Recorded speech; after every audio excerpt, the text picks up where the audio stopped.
Sa Tagum City, nilinaw ng City Health Office na wala itong idineklarang outbreak ng HIV cases sa lungsod. Ginawa ng City Health Office ang pahayag matapos na kumalat sa social media na merong outbreak ng Human Immunodeficiency Virus o HIV sa sektor ng kalalakihang bumibisita sa mga inuman na may patay sinding ilaw. Ginawa ng City Health ang pahayag upang pawiin ang pangamba ng mga mamamayan kasabay ng panawagan sa lahat na huwag magpakalat ng maling impormasyon.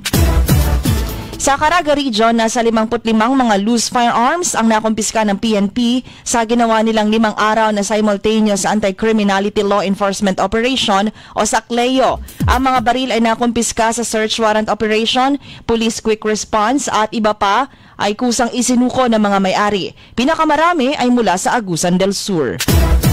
Sa Zamboanga City, nagpadala rin ng 19-man humanitarian mission ang city government sa Cebu upang tumulong sa mga biktima ng lindol at sa restoration efforts. Ang humanitarian team ay binubuo ng mga tauhan mula sa CDRRMO, City Health, Social Welfare Office at Office of the City Mayor.